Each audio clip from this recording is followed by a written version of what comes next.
No episódio de hoje, vamos explorar 5 encontros fatais em safaris, de um fotógrafo que se aproximou demais da natureza selvagem nos Estados Unidos, até uma conservacionista que enfrentou o maior predador aquático da África. Mas antes, começamos nas vastas planícies do Masai Mara, no Quênia, onde a busca pela selfie perfeita terminou de forma trágica. Número 1. A tragédia no Masai Mara. Era 15 de março de 2019, nos Campos Dourados da Reserva Nacional Masai Mara, no Quênia, onde a savana africana se estende até onde os olhos podem alcançar. Esse santuário natural abriga mais de 95 espécies de mamíferos e 570 espécies de aves, atraindo milhares de turistas todos os anos, especialmente durante a temporada de migração dos gnus.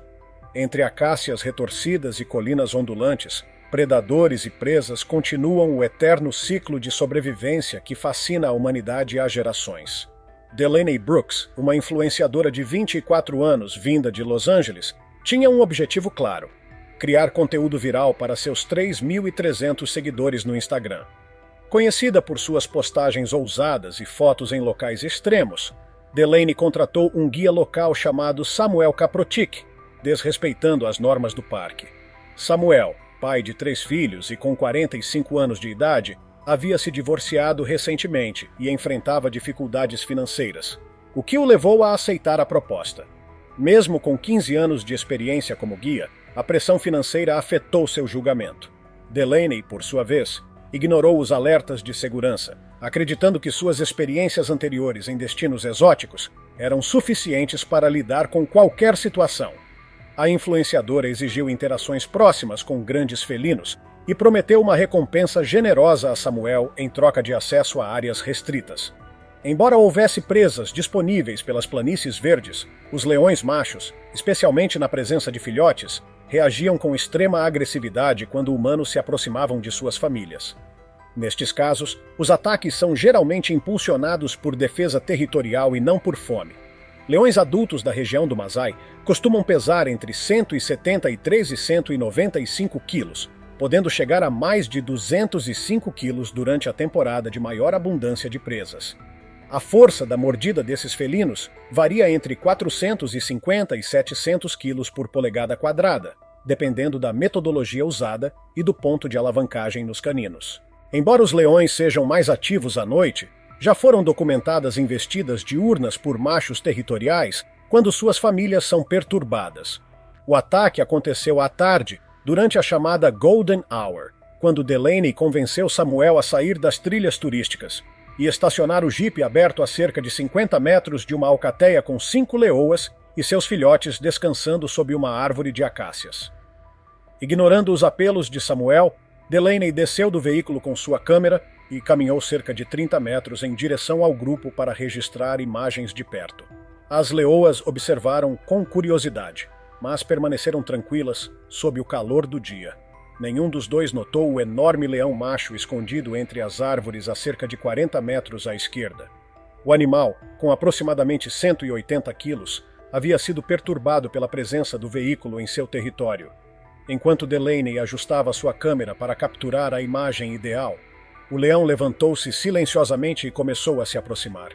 Seu corpo musculoso atravessava a grama dourada com destreza, reduzindo a distância enquanto ela posicionava o celular para uma selfie. Samuel, desesperado, começou a buzinar e gritar, mas Delaney o ignorou, gesticulando para que ele parasse. Ela se virou para posicionar a câmera sem perceber que o leão já estava a menos de 15 metros. Em 3 saltos ágeis, o felino fechou a distância. As patas dianteiras acertaram Delaney entre os ombros com imensa força, derrubando-a de rosto no chão avermelhado. As mandíbulas do leão se fecharam sobre a nuca da jovem. Seus caninos de 10 centímetros penetraram profundamente nas vértebras cervicais, cortando a medula espinhal e paralisando-a instantaneamente. A força da mordida, potencializada pela musculatura da mandíbula, esmagou os ossos do pescoço. Samuel tentou intervir, dirigindo o jipe mais perto, gritando e jogando uma garrafa de água, mas o leão manteve o controle. Com os membros traseiros poderosos, o predador começou a arrastar o corpo de Delaney para a vegetação densa próxima. Samuel disparou um sinalizador de emergência, que caiu a cerca de 3 metros do leão. Mesmo assim, o animal não largou a presa. O leão ajustava o posicionamento de sua mordida, triturando ossos e rasgando músculos com precisão instintiva. Em poucos minutos, havia arrastado Delaney a cerca de 90 metros do veículo. Samuel tentou se aproximar o máximo possível, chamando socorro pelo rádio. O instinto do leão de esconder sua presa antes de começar a alimentação tornava qualquer tentativa de resgate inviável. O ataque todo durou cerca de 7 minutos, do primeiro contato até o momento em que o leão desapareceu na mata. Delaney Brooks morreu por trauma severo na coluna cervical e perda massiva de sangue. O celular de Delaney, que caiu durante o impacto inicial, continha suas últimas fotos momentos antes do ataque. As autoridades do parque abriram uma investigação para apurar possíveis violações das regras de segurança, incluindo a proibição de deslocamento fora das trilhas e ausência de escolta após o entardecer. O Serviço de Vida Selvagem do Quênia passou a aplicar normas mais rígidas para atividades turísticas e de pesquisa, com foco especial nas regras de comunicação e movimentação. A família de Delaney emitiu comunicados pedindo medidas mais severas de proteção aos visitantes, enquanto seus perfis nas redes sociais foram inundados por homenagens, embora muitas mensagens também criticassem a negligência quanto às regras projetadas para evitar tragédias como essa. Delaney Brooks teve seu destino selado pelo rei das feras da África, mas do outro lado do mundo, em Yellowstone, o fotógrafo Riley Thompson também caminhava para um desfecho igualmente trágico. Número 2. A tragédia de Riley em Yellowstone. Era 8 de setembro de 2017, no interior remoto do Parque Nacional de Yellowstone, em Wyoming. Essa área protegida, com mais de 8.800 km² de florestas densas, campos alpinos e vales íngremes, oferece um habitat perfeito para os maiores predadores dos Estados Unidos continentais. Com a chegada do outono, os ursos pardos da região entravam no estado de hiperfagia, uma fase de alimentação compulsiva antes da hibernação. Em vez de peixes, como os salmões encontrados em outras partes, os ursos de Yellowstone buscavam intensamente pinhões da árvore de pinheiro branco, frutas silvestres e carniça de alces e bisões. Esse padrão sazonal faz com que os animais se concentrem em certas áreas, aumentando o risco de encontros perigosos com humanos que ultrapassam os limites estabelecidos. Riley Thompson, de 31 anos, havia caminhado cerca de 6 quilômetros dentro de uma área restrita, até chegar a um campo isolado onde os ursos costumavam se alimentar intensamente durante o auge da hiperfagia. O premiado fotógrafo de vida selvagem, nascido em Montana, era conhecido por capturar momentos íntimos entre predadores e suas presas. Contudo, após um divórcio conturbado, Riley começou a adotar comportamentos cada vez mais arriscados. Seu portfólio incluía encontros próximos com animais perigosos que o tornaram destaque em revistas como National Geographic e Wildlife Photography. O guarda florestal martinês já havia expressado preocupação com os pedidos frequentes de Riley por autorizações de acesso a áreas remotas, identificando um padrão de ultrapassagem de limites. No dia do ataque, Riley havia instalado uma barraca camuflada portátil a cerca de 25 metros de uma zona de alimentação conhecida, uma clara violação dos protocolos de segurança do parque em relação aos encontros com ursos. O urso pardo norte-americano é um dos predadores terrestres mais poderosos do continente. As fêmeas adultas podem ultrapassar 150 quilos, enquanto os machos chegam a mais de 320 quilos durante os períodos de alimentação intensa. O enorme músculo em forma de corcunda nos ombros permite arrancadas explosivas que atingem 56 km por hora. Com garras de 10 centímetros de comprimento, esses animais são capazes de fraturar ossos com apenas um golpe defensivo. Fêmeas com filhotes, em especial, tornam-se extremamente agressivas, reagindo a qualquer intrusão com força letal. O ataque começou enquanto Riley fotografava uma ursa de cerca de 160 quilos com 2 filhotes de aproximadamente 1 ano. O trio se alimentava tranquilamente próximo a um riacho raso. A mãe devorava restos de um alce com calma, enquanto os pequenos brincavam nas proximidades. A lente teleobjetiva de Riley registrava cenas comportamentais íntimas, favorecidas pela luz da manhã, criando imagens dramáticas, o tipo de material que definia sua carreira. Tudo mudou quando um dos filhotes se aproximou da barraca camuflada, atraído por cheiros estranhos. A mãe detectou a presença humana imediatamente, graças ao olfato apuradíssimo. Em poucos segundos, ela passou de um estado relaxado para total alerta. As orelhas se colaram à cabeça e os pelos da nuca se eriçaram.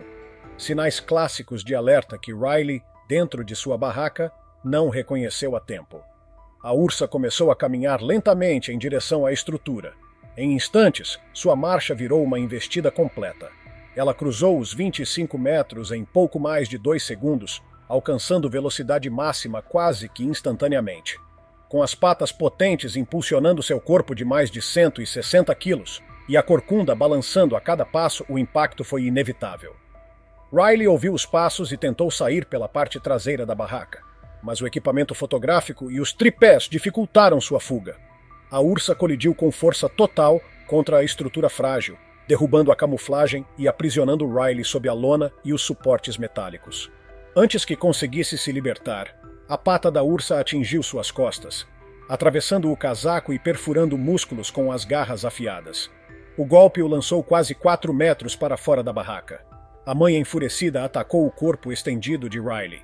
Com uma mordida capaz de exercer uma pressão de quase 700 quilos por polegada quadrada, ela cravou os dentes no ombro e na clavícula do fotógrafo.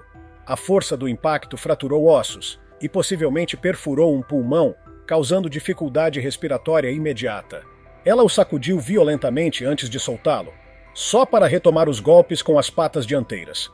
Cada impacto trazia força suficiente para quebrar costelas, causando lesões internas gravíssimas.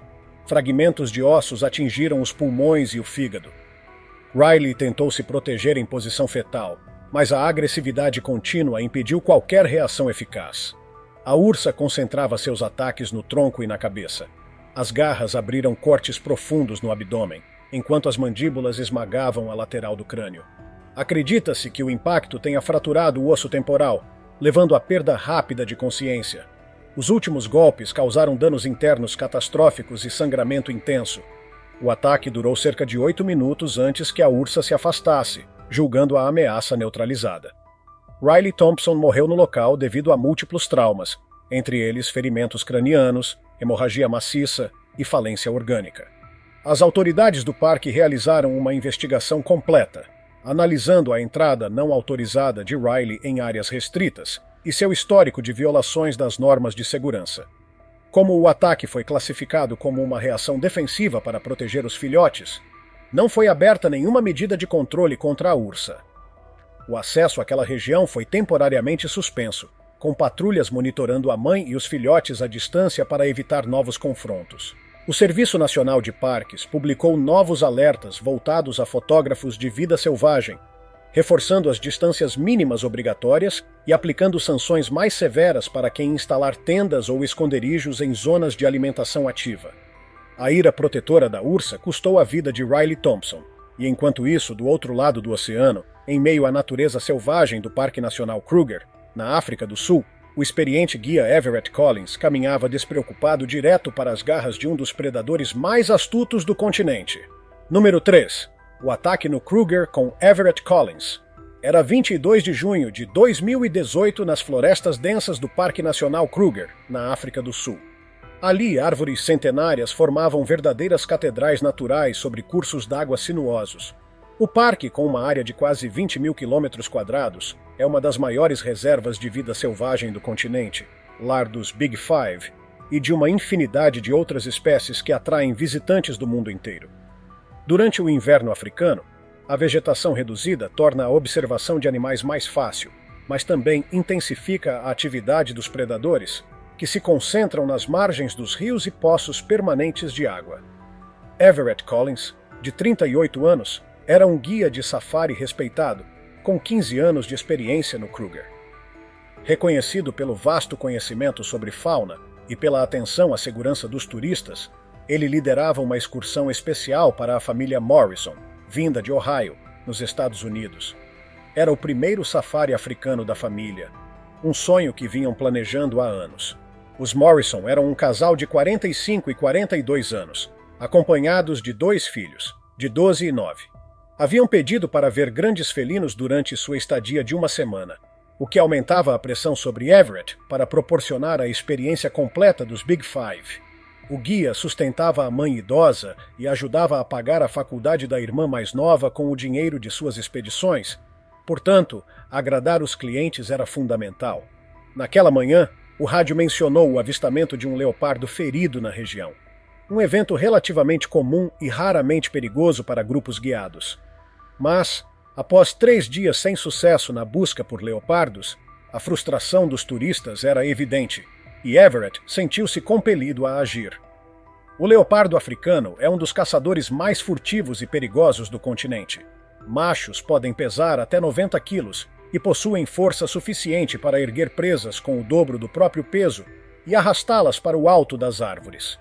São caçadores solitários, armados com mandíbulas potentes capazes de esmagar ossos, garras retráteis afiadas como lâminas e uma visão noturna excepcional, tornando-se predadores implacáveis. Quando feridos ou acuados, tornam-se ainda mais agressivos e imprevisíveis, atacando com uma ferocidade desesperada. E foi exatamente isso que Everett enfrentou. O ataque começou quando ele encontrou pegadas frescas na areia úmida de um leito de rio sazonal. As marcas eram grandes e profundas, indicando um macho adulto. A irregularidade do rastro e arrastos ocasionais revelavam que o animal estava ferido. Desobedecendo aos protocolos padrão, Everett decidiu seguir o rastro a pé, enquanto a família Morrison aguardava no veículo, estacionado em segurança. Ele garantiu que a busca seria rápida e levou consigo apenas o rádio e um sinalizador, deixando o rifle preso no jipe, conforme exigiam as regras quando havia turistas presentes. As pegadas conduziram para o interior da mata fechada, onde imensas figueiras e sicômoros formavam uma copa densa e sombria. Everett caminhou por aproximadamente 180 metros, percebendo galhos quebrados e manchas de sangue que confirmavam que o animal estava ferido. Com passos cautelosos, ele observava o terreno, atento a qualquer som.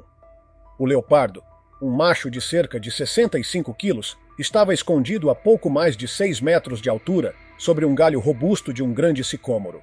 Seu pelo manchado se confundia perfeitamente com as sombras e folhas, tornando-o invisível a partir do solo. Mesmo ferido, o felino aguardava o momento exato para atacar, guiado pelo faro e pelos ruídos da aproximação humana. Quando Everett se abaixou para examinar uma pegada mais nítida, o leopardo saltou do galho num ataque calculado. Os músculos traseiros impulsionaram o animal com precisão letal. As garras dianteiras se estenderam e as mandíbulas se abriram. Everett ouviu o farfalhar das folhas acima de sua cabeça, mas não teve tempo de reagir. O impacto foi devastador. O peso do leopardo caiu sobre seus ombros, derrubando-o de bruços no chão. As garras traseiras rasgaram a camisa caqui e perfuraram profundamente os músculos das costas. As mandíbulas se fecharam sobre a nuca, os caninos de 4 centímetros cravando-se nas vértebras cervicais com uma força esmagadora. Everett tentou girar o corpo para se libertar, mas o felino manteve o domínio. A pressão da mandíbula era brutal, comprimindo a coluna e interrompendo os movimentos do guia. Em meio ao desespero, o leopardo ferido agia movido pela dor e pelo instinto, atacando com intensidade descomunal. As garras continuavam dilacerando o tórax e os braços, enquanto a mandíbula trabalhava metodicamente, rompendo ossos e cortando vasos sanguíneos vitais. Em poucos minutos, a força de Everett começou a diminuir, até que seus movimentos cessaram completamente. O animal permaneceu sobre o corpo por mais alguns instantes, certificando-se de que a ameaça estava neutralizada. O ataque durou cerca de 6 minutos, do primeiro salto até o desfecho fatal. Everett Collins morreu em decorrência de trauma cervical grave e hemorragia intensa. Posteriormente, as autoridades do parque confirmaram que o leopardo não seria abatido, já que o ataque se enquadrava como uma reação defensiva de um animal ferido. Foi aberta uma investigação para apurar as violações de protocolo, após ser confirmado que Everett deixara o veículo e se aproximara de um predador sem a devida escolta armada. O golpe preciso e silencioso do leopardo ceifou a vida de um dos guias mais respeitados do Kruger. Mas centenas de quilômetros ao norte, nas florestas de Gombe, na Tanzânia, outro pesquisador descobriria que dividir quase todo o DNA com os primatas não o tornava seguro entre eles. Número 4. A tragédia de Caleb Warren em Gombe Stream. Era 14 de agosto de 2015, nas densas florestas do Parque Nacional Gombe Stream, na Tanzânia, um santuário verde às margens do lago Tanganyika. onde figueiras e mogno formam uma cobertura imponente sobre o solo úmido. Com seus 52 quilômetros quadrados, o parque é um dos centros mais importantes de pesquisa sobre chimpanzés em toda a África. Cenário de descobertas históricas que moldaram o entendimento moderno sobre o comportamento desses primatas. Durante a estação seca, os territórios dos grupos rivais tornam-se extremamente voláteis, já que a escassez de alimentos intensifica as disputas por espaço. Foi nesse ambiente que Caleb Warren, um pesquisador de 29 anos da Universidade da Califórnia, conduzia um estudo sobre a agressividade entre comunidades de chimpanzés para sua tese de doutorado. Caleb vinha observando havia 8 meses a comunidade conhecida como Kasakula, registrando seus confrontos com grupos vizinhos. Seu assistente local, Joseph Muimu, de 56 anos, era um veterano de campo com décadas de experiência e havia trabalhado com pesquisadores pioneiros em Gombe. Joseph advertira Caleb repetidamente sobre o perigo de se aproximar de áreas disputadas sozinho e insistira na importância de manter comunicação constante por rádio. Entretanto, falhas no equipamento de transmissão dificultavam o contato, e Caleb, confiante demais, decidiu continuar suas observações, mesmo violando os protocolos. Joseph havia notado recentemente sinais de tensão crescente entre os grupos, como batidas territoriais mais frequentes e marcações de fronteira agressivas. Os chimpanzés são nossos parentes vivos mais próximos, compartilhando aproximadamente 99% do DNA humano. Porém, essa semelhança genética não os torna menos perigosos. Machos adultos pesam entre 40 e 60 quilos e, apesar de medirem pouco mais de 1,20 m de altura, possuem força física descomunal. Seus braços longos e musculosos, adaptados à locomoção sobre os nós dos dedos e à escalada, são capazes de causar ferimentos devastadores. Além disso, seus caninos afiados funcionam como verdadeiras armas naturais. Vivendo em sociedades complexas e hierárquicas, os chimpanzés organizam ataques coordenados durante conflitos territoriais. Quando percebem uma ameaça, especialmente de outro grupo ou de humanos em áreas de disputa, podem agir de forma rápida e letal. O ataque começou quando Caleb alcançou um ponto de alimentação disputado, onde a comunidade Kasakula costumava se reunir. Ele montou o equipamento de observação a cerca de 30 metros da árvore principal, acreditando manter uma distância segura. Mas a tensão no local era palpável. Pouco tempo depois, vários machos chegaram ao ponto de alimentação, visivelmente agitados após uma patrulha territorial. O líder do grupo, um macho robusto de cerca de 55 quilos apelidado de Titã pelos pesquisadores, avistou Caleb. Em seu estado de excitação e alerta, o humano representava uma presença desconhecida, possivelmente uma ameaça. Os chamados vocais de Titã mudaram de grunhidos para latidos agressivos, enquanto os pelos do corpo se eriçavam, uma demonstração clara de intimidação. Caleb tentou se afastar lentamente, mantendo o contato visual, uma técnica padrão para evitar confrontos. No entanto, seu movimento foi interpretado como fuga, um gesto que desencadeou a resposta instintiva de perseguição. 2 outros machos adultos, também em alerta, acompanharam Titã, cercando o pesquisador por ângulos diferentes. Em segundos, Titã partiu em disparada. Os 30 metros que o separavam de Caleb foram cobertos em questão de segundos, impulsionado por força e agilidade impressionantes. O impacto inicial atingiu o peito de Caleb, lançando-o contra o tronco de uma árvore. Atordoado, ele caiu no chão antes que pudesse reagir. Titã então se lançou sobre ele, desferindo golpes com as mãos e os punhos na cabeça e no rosto. Os dentes afiados morderam a pele e o couro cabeludo, abrindo ferimentos profundos no pescoço. Enquanto isso, os outros 2 machos chegaram e começaram a atacar seus braços e tórax. Os chimpanzés, durante confrontos violentos, tendem a focar o rosto, as mãos e os membros. E foi exatamente isso que aconteceu. Titã agarrava o rosto de Caleb com uma força absurda, causando fraturas e lacerações, enquanto os demais dilaceravam os braços e arrancavam pedaços de tecido muscular com os dentes. O ataque durou cerca de 4 minutos, tempo suficiente para causar ferimentos fatais. Quando Caleb finalmente parou de se mover, os 3 chimpanzés se afastaram quase imediatamente, comportamento típico desses animais, que atacam para eliminar ameaças e não por instinto de caça. Caleb Warren morreu em decorrência de trauma craniano severo, grande perda de sangue e múltiplas lacerações. Horas mais tarde, Joseph encontrou o corpo do pesquisador, após perceber que ele não havia retornado nem respondia às tentativas de comunicação por rádio. As autoridades da Tanzânia abriram uma investigação completa sobre o incidente, revisando as normas de segurança para pesquisadores em territórios de chimpanzés. A Universidade da Califórnia impôs novas diretrizes obrigatórias para o trabalho de campo, incluindo sistemas de comunicação redundantes e a exigência de trabalho em duplas. Nenhuma medida foi tomada contra os animais, já que o episódio foi classificado como uma reação territorial defensiva e não um ataque predatório. A morte de Caleb Warren, provocada pelos primatas que ele estudava, foi uma lembrança dolorosa de que mesmo nossos parentes evolutivos mais próximos permanecem governados pelos instintos da selva. Histórias reais são lembretes cruéis, mas necessários. A natureza, apesar de fascinante, permanece indomável. Mesmo os mais experientes, fotógrafos, guias e cientistas, podem se tornar vítimas da força imprevisível dos predadores mais antigos do planeta. Se tiver gostado do vídeo, deixe seu like e inscreva-se em nosso canal para acompanhar todas as novidades. Continue por aqui e assista a mais vídeos clicando em um desses vídeos que estão aparecendo na sua tela. Cuidem-se, amigos!